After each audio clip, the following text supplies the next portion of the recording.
Imagine, caballeros, que amanece sobre la Vía Apia. No hay mármol que brille ni gloria que reluzca, sino un desfile de cabezas humanas clavadas en picas, ordenadas con la precisión de un ejército que incluso en la muerte exige disciplina. El rocío de la madrugada no logra disimular el hedor que emana de esas bocas abiertas en un grito congelado. La sangre, ya convertida en costra negruzca, perfuma el aire con un dulzor nauseabundo, mezcla de hierro y podredumbre, y sobre todo ello, como músicos contratados para la ocasión, los cuervos, graznando, picoteando párpados, arrancando tiras de piel con un entusiasmo que supera cualquier discurso del Senado. Roma entendía que el miedo debía tener rostro. No bastaba con eliminar al enemigo, había que mostrarlo, obligar a los ciudadanos a mirarlo de frente, como quien observa un espejo deformado donde se refleja la fragilidad de su propia vida. Así, cada cabeza expuesta era un pergamino sangriento, una lección de política escrita en carne humana. ¿Piensa usted que exagero? Permítame recordarle un ejemplo. En el 43 a.C., Marco Tulio Cicerón, el orador que con sus palabras había desafiado a Marco Antonio, terminó con la lengua cortada, clavada en la tribuna por orden de Fulvia, la esposa del mismo Antonio. No era solo una ejecución, era una obra de teatro macabra, el mensaje de que ni la elocuencia más brillante podía desafiar la voluntad del poder. El método era práctico, además de simbólico. En un mundo sin fotografías, la cabeza decapitada era la prueba irrefutable de la victoria. Mostrarlas en el foro, en la Vía Apia o en la entrada de un campamento militar equivalía a levantar un cartel publicitario: aquí manda Roma, y este es el precio de la desobediencia. El miedo, al fin y al cabo, se transmite mejor cuando tiene ojos vacíos y labios azules. Plutarco y Dion Casio nos lo narran sin adornos, como quien anota las cuentas de un negocio. Tras la conjuración de Catilina en el 63 Alto Calle, los conspiradores fueron estrangulados y sus cabezas expuestas. Décadas después, las proscripciones de Sila, Antonio y Octavio convirtieron Roma en un tablero sangriento donde políticos, generales y hasta viejos senadores eran cazados como animales, decapitados y puestos en exhibición. La ciudad, dicen las crónicas, olía más a matadero que a capital de un imperio. Y aquí está la grandeza, o la miseria, según prefiera, de Roma. No escondía la violencia, la transformaba en pedagogía. Donde nosotros veríamos barbarie, ellos veían orden. Donde nosotros sentiríamos asco, ellos hallaban disciplina. Era la forma más efectiva de recordarle al pueblo que la ley y la fuerza eran indivisibles, que incluso la muerte servía a la república y al imperio como un instrumento de gobierno. Lo que hoy les he descrito es apenas la introducción, el telón que se abre, porque detrás de cada cabeza clavada hay una conspiración, una traición o un ajuste de cuentas que revela la maquinaria interna de Roma, fría, calculadora y siempre hambrienta de control. Así que, si aún conserva el estómago y la curiosidad, suscríbase ahora mismo a este canal, porque lo que viene no es historia edulcorada ni anécdotas de museo, es la Roma desnuda, brutal y gloriosa, donde hasta los cuervos formaban parte del espectáculo del poder. Ahora debemos retroceder unos 80 años para conocer al hombre que convirtió esa práctica en arte político. Lucio Cornelio Sila, dictador de Roma, un personaje cuya crueldad no fue un accidente, sino un proyecto cuidadosamente diseñado. Cuando Sila tomó la ciudad en el año 82 a.C., Roma era un avispero de facciones enfrentadas. La república estaba al borde de convertirse en una carnicería improvisada. Y entonces, este aristócrata de mirada gélida decidió dar orden a la matanza. ¿Cómo? Con una idea tan simple como eficaz: las proscripciones, listas públicas colgadas en el foro con nombres de aquellos condenados a muerte y despojados de sus bienes. Alguien podría pensar que bastaba con matar a esos enemigos. No, Sila era más refinado. Mandaba decapitarlos y exponer sus cabezas para que el pueblo no tuviera la menor duda de que el castigo se había cumplido. El propio Plutarco nos cuenta que la cabeza de Mario el Joven, hijo del gran rival de Sila, fue llevada triunfalmente hasta él, como un trofeo. La describen ensangrentada, con los rizos aún pegados al cráneo, mostrada en público como si se tratara de la copa de un vencedor olímpico. Y no terminó ahí. La cabeza fue clavada en el rostra, la tribuna desde la cual los políticos hablaban al pueblo, como si el cadáver mutilado se convirtiera en orador involuntario. Era un sarcasmo sangriento. El enemigo, reducido a silencio eterno, se veía obligado a hablar desde el lugar más visible de Roma. El efecto psicológico fue devastador. No solo se eliminaba físicamente a la oposición, sino que se borraba cualquier posibilidad de resistencia moral. Y aún, imagine usted, caballero, caminar con su hijo por el foro y ver la cabeza de un senador conocido, con la boca abierta y los ojos desorbitados. El niño no aprendería filosofía ni derecho en ese instante, aprendería miedo. Y ese era el currículo que Sila impartía, el terror como asignatura obligatoria. Cicerón, que sobrevivió a aquellas listas, escribió después que las proscripciones de Sila marcaron un antes y un después. Roma ya no era solo la república de las leyes, sino la república de las cabezas expuestas.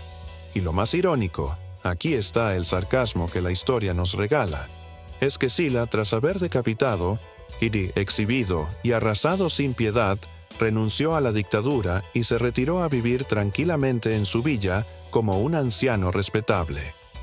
Murió en su cama, rodeado de lujos, mientras los fantasmas de las cabezas cortadas seguían mirando al pueblo desde la memoria colectiva. Roma nunca olvidó la lección. La política se hace con sangre, y la sangre necesita un rostro. A partir de entonces, la decapitación pública dejó de ser un exceso puntual y se convirtió en un recurso institucional. Lo que Sila había inaugurado con sus proscripciones sería retomado por Antonio, Octavio y tantos otros. El terror tenía ya un método probado. Primero el nombre en la lista, luego la cabeza en el foro y finalmente el silencio absoluto de cualquier disidencia. Y así, la costumbre de alimentar a los cuervos con los ojos de los derrotados se convirtió en rutina. Porque nada es más eficaz que una lección sangrienta repetida tantas veces que termina pareciendo normalidad. Tras Sila, Roma ya había aprendido a usar las cabezas cortadas como herramientas políticas, pero el siglo I a.C. aún guardaba un espectáculo más atroz: las proscripciones de Marco Antonio y Octavio tras el asesinato de Julio César. Imagine el caos: senadores huyendo disfrazados, esclavos denunciando a sus amos por unas monedas, familiares traicionados por parientes cercanos. Roma entera se convirtió en una cacería donde el precio de la supervivencia era delatar al vecino, y al final, la prueba del éxito de la operación era siempre la misma: una cabeza sangrante llevada al foro. Entre todas, una destaca por encima del resto: la de Marco Tulio Cicerón.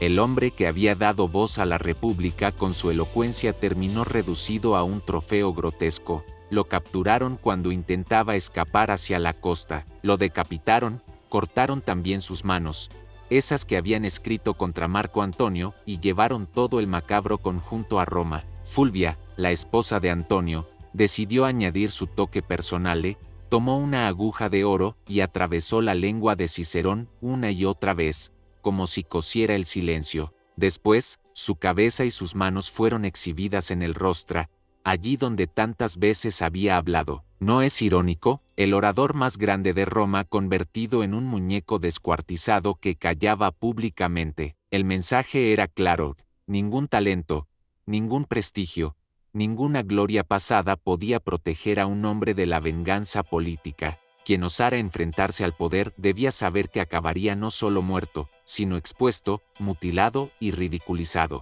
Y no olvide usted, caballero, que esto no era un acto clandestino, era oficial, organizado, público. El foro se transformaba en un museo de horrores al aire libre, y los ciudadanos, obligados a presenciarlo, aprendían una lección que no se borraba fácilmente: La seguridad personal no existe cuando Roma decide que eres enemigo. La multitud, según nos cuentan las crónicas, oscilaba entre el silencio respetuoso y el murmullo nervioso. Algunos se tapaban la nariz por el olor, otros apartaban la vista, pero todos sabían que mirar era obligatorio, porque no mirar también podía interpretarse como deslealtad. Los niños preguntaban a sus padres, ¿quién es ese? Y la respuesta nunca era un nombre, sino una advertencia, es alguien que desobedeció. Roma educaba así a sus generaciones, no con manuales, sino con cadáveres expuestos. ¿Y los cuervos? Siempre presentes, siempre pacientes. Sicila los había alimentado con los restos de sus enemigos. Antonio y Octavio les ofrecieron un banquete mucho mayor. Esos pájaros se convirtieron en los cronistas mudos del poder romano, testigos que graznaban desde las alturas mientras los hombres en el suelo temblaban de miedo. Cada picotazo en una mejilla colgante era como una firma más en la sentencia política. Roma avanzaba, pero su pedagogía no cambiaba. Recordar a todos que en esa ciudad nadie estaba a salvo, que incluso un Cicerón podía terminar reducido a alimento para las aves. Con la llegada del imperio, cabría pensar que el espectáculo de las cabezas cortadas quedaría relegado a un pasado turbulento. Después de todo, Augusto, el astuto Octavio, había prometido paz, la famosa Pax Romana. Pero Roma no se curaba de sus hábitos con facilidad. La violencia seguía siendo parte de su lenguaje político, y la cabeza humana continuó funcionando como el lienzo perfecto para escribir mensajes de poder. Calígula, por ejemplo, llevó esta costumbre a un nivel que rozaba lo teatral. No contento con ejecutar a quienes lo desafiaban, gustaba de contemplar personalmente las cabezas recién separadas, como un coleccionista que evalúa la calidad de su trofeo. Su sadismo no se limitaba a verlas. Se dice que a veces obligaba a los invitados a cenar en su palacio mientras, en la misma mesa, reposaban los cráneos de senadores que apenas días antes compartían esos banquetes. Imagine la escena. El aroma de la comida mezclado con el hedor de la carne muerta, las copas de vino levantadas temblorosas, y en el centro de la mesa una mirada vacía congelada que recordaba a todos que la fidelidad era la única opción. No eran rumores aislados. Filón de Alejandría y Suetonio lo describen con crudeza. Calígula disfrutaba de aterrorizar a la élite, porque sabía que el miedo era un condimento más eficaz que el pan o el vino. ¿Qué mejor prueba de su poder absoluto que convertir a los senadores en objetos decorativos de sus banquetes? Pero no se trataba solo de emperadores locos. La práctica de exponer cabezas continuó como una herramienta administrativa. Los prefectos de provincias enviaban las cabezas de rebeldes a Roma como prueba de cumplimiento. El general que sofocaba una revuelta en Hispania o en Judea no mandaba un informe, sino un saco con cráneos. Esa era la diplomacia del imperio. Menos papel, más hueso. El pueblo, habituado ya a estas visiones, desarrolló una mezcla de repulsión y fascinación. Algunos evitaban mirar demasiado tiempo. Otros se acercaban con morbosa curiosidad, como si en esos rostros deformados pudieran leer augurios. Y mientras tanto, los cuervos nunca faltaban. No necesitaban permiso imperial. Su graznido acompañaba cada exposición, como si Roma misma hubiera subcontratado a las aves para completar el espectáculo. Lo que empezó con Sila como un mecanismo político había evolucionado bajo los emperadores en un teatro permanente del terror. La cabeza humana, con su fragilidad grotesca, se había convertido en la propaganda más convincente de Roma. ¿Quién necesitaba panfletos cuando los ojos de un traidor decapitado podían mirarte directamente desde una pica? Imagine por un momento estar en una aldea de la Galia, rodeada de casas de madera, con el olor a humo de hogueras todavía frescas después de una revuelta sofocada. De pronto, el silencio de la mañana es roto por el trote marcial de los legionarios. Llevan consigo no solo estandartes, sino también bolsas de cuero que gotean. Cuando las abren, no salen monedas ni provisiones, sino cabezas de los líderes rebeldes, recién separadas del cuerpo. Con una eficiencia casi burocrática, los soldados clavan cada cráneo en lanzas y las colocan alrededor de la plaza. No es improvisación. Es un ritual perfectamente calculado para desactivar cualquier intento de resistencia. Y sí, los cuervos también viajan. Allí están, descendiendo de los árboles, con un instinto certero, sabiendo que Roma siempre paga con carne. En Judea, la escena fue aún más intensa. Durante la rebelión del año 70 de Cristo, Flavio Josefo relata que los romanos no se contentaron con matar a los insurrectos. Miles fueron crucificados, y las cabezas de sus líderes enviadas como trofeos a Jerusalén para exhibirse a los sitiados. Imagine usted, los judíos encerrados en la ciudad santa, asediados por las legiones de Tito, levantan la vista, y lo que ven no son enemigos vivos, sino los rostros conocidos de sus propios jefes, putrefactos, balanceándose al viento. ¿Qué mejor arma psicológica que obligar al pueblo a mirar cómo su esperanza literalmente se pudre frente a ellos? El imperio entendía muy bien el poder del símbolo. Un cuerpo anónimo en una fosa común no dice nada. Una cabeza expuesta lo dice todo. Era la forma de transformar la derrota en un espectáculo pedagógico. Así terminarás si te atreves a desafiar a Roma. Y lo fascinante es que incluso los cronistas romanos lo narran sin dramatismo, casi con indiferencia, como si describieran una costumbre agrícola. Lo que para nosotros sería un horror indecible, para ellos era simple administración del miedo. Los habitantes de las provincias no tardaban en aprender la lección. No se necesitaban grandes discursos ni proclamas escritas en latín. Bastaba un rostro clavado en una pica para que los campesinos entendieran que Roma estaba allí para quedarse. Y en cada mercado, en cada cruce de caminos, esos rostros muertos se convertían en señales más claras que cualquier edicto. El eco de esta práctica era tan fuerte que, con el tiempo, muchos pueblos sometidos empezaron a imitarla. El terror, como el arte, también se copia. Y así, lo que en Roma comenzó como un recurso político terminó siendo una exportación cultural, la pedagogía de la cabeza cortada. Piense usted en un día cualquiera en el anfiteatro Flavio. 50.000 espectadores rugiendo como una bestia de múltiples gargantas, el sol implacable golpeando sobre las gradas, el olor a sudor humano mezclado con el de la sangre fresca que ya mancha la arena. En medio del espectáculo, cuando un gladiador caía de rodillas implorando la misio, el pulgar del emperador decidía si viviría o si su cabeza sería separada de su cuerpo para dar al público el final catártico que tanto ansiaba. La decapitación en la arena no era simplemente una ejecución, era un acto teatral cuidadosamente calculado. El verdugo, a menudo un asistente especializado llamado lictore, entraba con su hacha o espada, y de un solo golpe limpiamente ejecutaba al derrotado. El público estallaba en vítores, no porque odiara al hombre caído, sino porque había asistido a la confirmación más cruda del poder imperial. La vida y la muerte dependían de un gesto de la mano. Suetonio nos cuenta que Domiciano, en particular, era aficionado a escenificar estas decapitaciones con un refinamiento sádico. Le gustaba que se enfrentaran gladiadores especialmente jóvenes y hermosos, y cuando uno caía, ordenaba que lo decapitaran de inmediato, no por necesidad, sino porque consideraba la cabeza cortada un trofeo estético. Imagine la contradicción. Belleza juvenil convertida en adorno sangriento, ofrecida como espectáculo ante la multitud.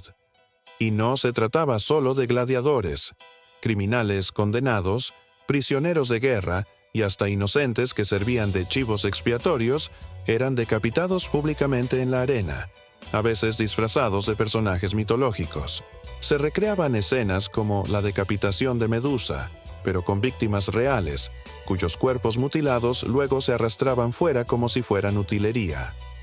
Era teatro, sí, pero con carne humana como material de escenografía. La multitud, lejos de escandalizarse, celebraba cada golpe. Los niños aprendían que la justicia y la diversión podían mezclarse en un solo espectáculo. Los comerciantes, mientras mascaban dátiles, comentaban la precisión del verdugo como si hablasen de una auriga en las carreras.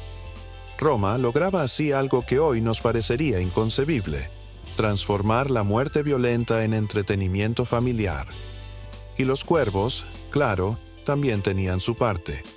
Después de cada jornada sangrienta, cuando los espectadores se retiraban y la arena quedaba en silencio, las aves descendían desde lo alto, reclamando los restos que los esclavos no habían recogido. Graznaban en coro sobre las gradas vacías, como si fueran los únicos críticos imparciales del espectáculo. El Coliseo, más que un monumento arquitectónico, fue un laboratorio de pedagogía social. Allí, los romanos aprendieron que la decapitación no era solo un castigo, sino un espectáculo, un acto de poder convertido en diversión, y un recordatorio de que Roma podía hacer de la violencia su arte más refinado. Cómodo, hijo de Marco Aurelio, fue la antítesis perfecta de su padre filósofo. Si el estoico escribía sobre el deber y la templanza, su hijo prefería la sangre y el aplauso fácil, y entre sus muchas excentricidades, las cabezas cortadas ocuparon un lugar privilegiado. No satisfecho con contemplar ejecuciones, Cómodo quiso ser él mismo el verdugo. Armado con su espada o su arco, bajaba a la arena, vestido de gladiador, y ejecutaba animales, prisioneros y esclavos, como si el trono de Roma se hubiera transformado en la tarima de un circo. Suetonio y Dion Casio narran cómo, en ocasiones, después de decapitar a una víctima, mandaba colocar la cabeza en lo alto de la arena y se paseaba frente al público, orgulloso, como si exhibiera un trofeo de caza. El gesto tenía un doble propósito: reafirmar su poder absoluto y humillar a la élite senatorial, obligada a presenciar cómo el emperador gladiador convertía la violencia en espectáculo personal. Imagínelo usted, senadores de túnica blanca, descendientes de las familias más antiguas de Roma, obligados a aplaudir mientras el hijo del filósofo levantaba la cabeza de un esclavo ante 50.000 gargantas enfervorizadas. La política se había convertido en un circo, y las cabezas en meros accesorios de la vanidad imperial. Cómodo no se detenía ahí, gustaba de acumular trofeos de sus victorias, y en los banquetes privados, según los cronistas, hacía colocar cabezas cercenadas en las mesas, mezcladas con los adornos de plata. No se trataba de intimidar, como en tiempos de Sila, sino de satisfacer su narcisismo. La decapitación, que había sido pedagogía del miedo, se transformó bajo él en entretenimiento personal. Roma ya no contemplaba un mensaje político, contemplaba la locura de un emperador que confundía la sangre con los aplausos. Para la multitud, sin embargo, la sensación era ambivalente. Algunos lo veneraban como un nuevo Hércules, viendo en sus decapitaciones un acto casi divino. Otros, en silencio, lo consideraban un payaso sangriento que mancillaba la dignidad de Roma, pero nadie podía expresarlo en voz alta. Después de todo, una lengua demasiado suelta corría el riesgo de acabar atravesada, como la de Cicerón décadas atrás, y los cuervos, siempre fieles, volaban sobre el Coliseo, esperando pacientemente a que el emperador terminara de jugar a gladiadores para bajar a reclamar su festín. A fin de cuentas, eran ellos quienes más provecho sacaban de la megalomanía de Cómodo. Los restos humanos, abandonados en la arena, se convertían en un banquete nocturno que Roma ofrecía gratuitamente a sus aves negras. La decadencia del poder imperial se veía reflejada en esos espectáculos. Lo que había nacido como un mensaje disciplinario en la República, bajo Cómodo, se había degradado en un zoo grotesco, y sin embargo, el resultado era el mismo: miedo, silencio y cabezas clavadas como testigos mudos de que en Roma la vida era siempre un préstamo precario, a merced del capricho de un hombre. Imagina ahora recorrer una calle de Roma, quizás la Subura, con el aroma a pan recién horneado mezclado con el tufo de la sangre seca de la cabeza de un traidor clavada en la entrada de una casa.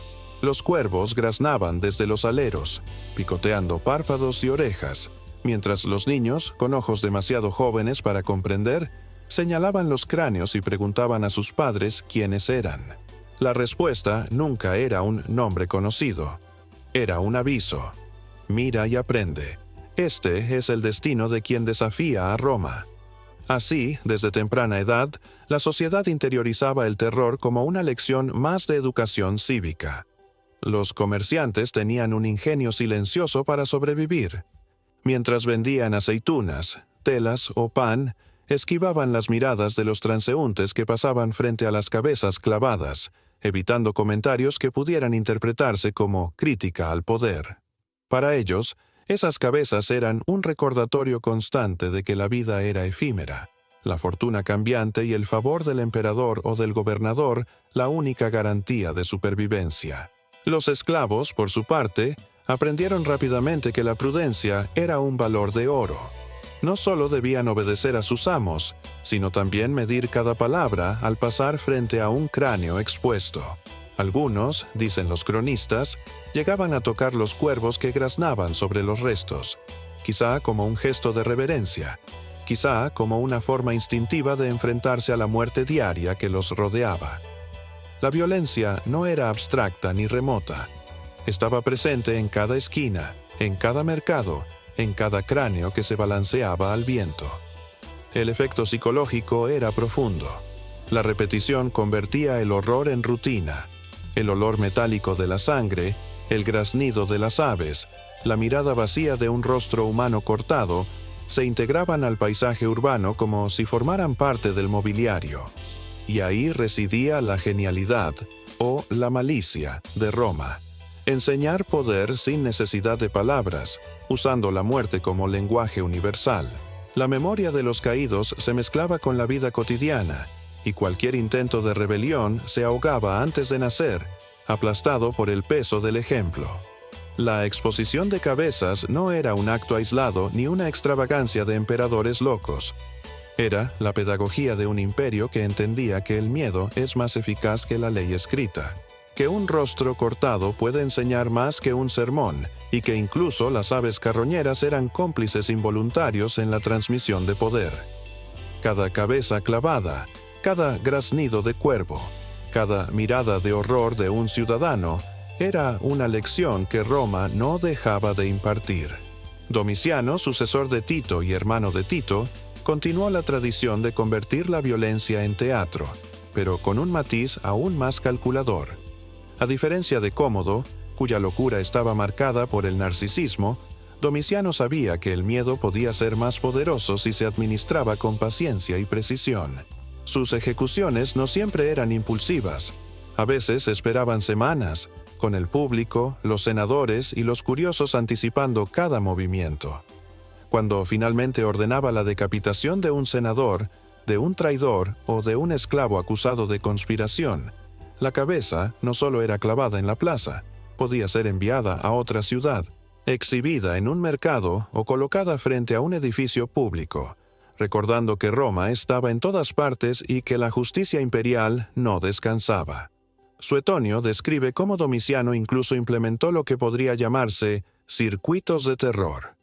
Ciertos puntos de la ciudad se llenaban de cabezas en momentos estratégicos, asegurando que ningún ciudadano, rico o pobre, pudiera ignorar la autoridad absoluta del emperador. La lección era doble. No se trataba solo de eliminar al enemigo, sino de enseñarle al pueblo que Roma castigaba con visibilidad absoluta, que la muerte podía ser un espectáculo público y que la obediencia era la única opción sensata. Pero Domiciano no olvidaba el componente sensorial. El hedor de la sangre, la vista de los ojos abiertos, el graznido de los cuervos que siempre descendían desde lo alto de los edificios, eran cuidadosamente aprovechados. Los cronistas cuentan que paseaba por la ciudad observando las cabezas expuestas, evaluando la reacción de la población como si fueran actores en su escenario personal. Cada gesto, cada murmuro del público, cada mirada de miedo o fascinación alimentaba su poder. Roma era un teatro y él el director absoluto. Incluso en los banquetes privados, la exposición de cabezas seguía siendo un símbolo. No eran simples adornos sangrientos como con Cómodo, eran recordatorios de la lógica del miedo. Domiciano enseñaba que en Roma la vida podía acabar en cualquier momento, y que la política no se negociaba con palabras, sino con la contundencia visual de la decapitación. Cada cabeza clavada, cada cráneo colocado estratégicamente, reforzaba su mensaje.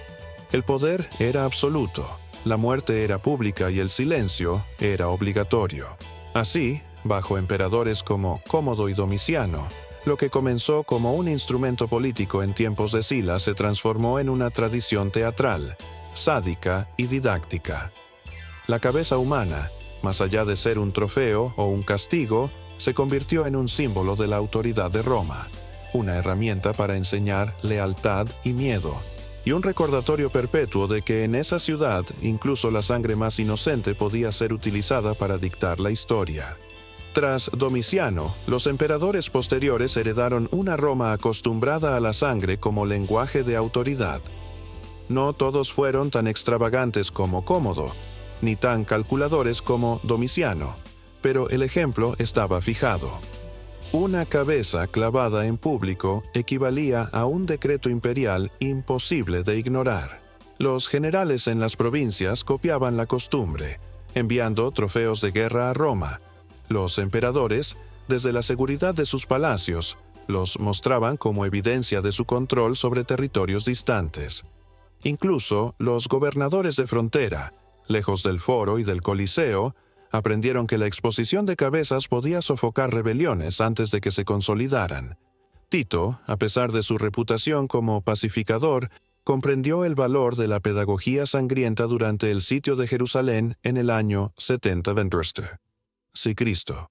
Las cabezas de los líderes judíos decapitados tras la caída de la ciudad fueron enviadas a Roma y exhibidas como advertencia. La resistencia se pagaba con muerte, y Roma podía permitirse convertir la derrota de los enemigos en espectáculo público. Cada cabeza, cada cuervo que descendía sobre ella, era un mensaje claro. Ningún poder regional podía desafiar al imperio sin pagar un precio aterrador. La costumbre no era solo militar ni política, se institucionalizó como ritual social. La exposición de cráneos se convirtió en parte de la vida urbana, un elemento cotidiano que recordaba a todos la fragilidad de la existencia bajo el poder romano. Los mercados, plazas y avenidas se llenaban de rostros decapitados, y la población aprendía a aceptar la muerte pública como un recordatorio constante de obediencia y respeto. Los cronistas de la época, desde Suetonio hasta Dion Casio, describen estas prácticas con un frío que es casi clínico, revelando la normalización del terror como herramienta administrativa. Incluso los ciudadanos más habituados al horror sentían un escalofrío al pasar junto a un cráneo fresco. No era solo miedo físico, era miedo psicológico, una lección que Roma enseñaba sin libros ni oradores, usando el cuerpo humano como instrumento de poder. Y los cuervos, siempre fieles, completaban el cuadro. Graznidos, picoteos y restos desparramados, un recordatorio de que la muerte podía ser pública, inevitable y, sobre todo, educativa. Así, a lo largo de los siglos, la decapitación pública pasó de ser un instrumento de venganza política a convertirse en un ritual de control social, un teatro de horror cuidadosamente ejecutado que transformaba la muerte en propaganda visual. Roma, en su máxima expresión de brutalidad organizada, convirtió cada cabeza cortada en un mensaje, cada cuervo en un cronista y cada ciudadano en testigo involuntario de la supremacía imperial. Llegamos finalmente a la escena que encapsula toda la brutalidad del poder romano: un campo abierto en las afueras de la ciudad o la entrada de un foro provincial lleno de cabezas clavadas en picas formando un muro macabro que corta la luz del atardecer. Cada rostro es único y a la vez uniforme en su tragedia. Senadores, rebeldes, gladiadores, esclavos, todos transformados en advertencia visual. Los cuervos ya saben que este es su banquete diario. Descendiendo del cielo con graznidos coordinados, picotean ojos, labios y cabellos arrancando la carne que aún no se ha secado, mientras el viento arrastra el olor metálico de la sangre. Es un espectáculo que combina horror y belleza terrible, un teatro de la autoridad donde la vida y la muerte se mezclan en un lienzo sangriento. Los observadores, los pocos que pueden mirar sin desmayarse, sienten algo más que miedo. Sienten la lección. Roma manda. La resistencia es inútil, y la muerte puede ser una herramienta educativa, psicológica y política a la vez. Cada cabeza clavada tiene una historia detrás. Conspiraciones frustradas, rebeliones aplastadas, ambiciones truncadas. y en cada una, los cuervos encuentran su recompensa, recordando al mundo que incluso la naturaleza colabora con la pedagogía del miedo. Es aquí donde podemos entender la lógica interna del imperio. La violencia no era un accidente, ni un capricho, era un sistema. Cada golpe de espada, cada decapitación, cada cráneo colocado estratégicamente era parte de un mensaje institucional. Sila lo inició como venganza y control. Los emperadores como Calígula, Cómodo y Domiciano lo convirtieron en espectáculo y símbolo, y los generales en las provincias lo replicaron como ritual de dominación. Roma enseñaba a vivir bajo la amenaza constante de la muerte y, paradójicamente, a encontrar en esa amenaza un orden casi poético. Y mientras los cuervos se alimentan, la ciudad observa. El pueblo, acostumbrado ya al hedor y a los graznidos, aprende que el miedo puede ser cotidiano, que la obediencia es necesaria y que la memoria de los caídos sirve como recordatorio perpetuo. La cabeza cortada, clavada en una pica, se convierte en la encarnación de la autoridad, un mensaje que no necesita interpretación. Habla por sí misma, directa y sin compromisos. Así terminaba el ciclo de la violencia pública romana, un festín literal para los cuervos y un festín simbólico para la política del miedo. Roma, en su gloria y su brutalidad, enseñó que la muerte podía ser pedagógica, que el terror podía institucionalizarse y que incluso la naturaleza podía ser cómplice de la supremacía del poder.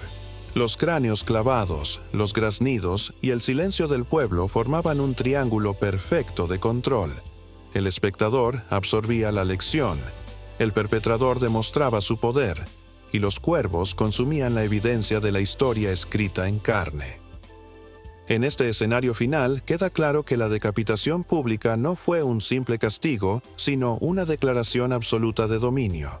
Un recordatorio de que en Roma la muerte y la política eran inseparables y que el horror podía enseñarse con la misma precisión con la que se gobernaba un imperio.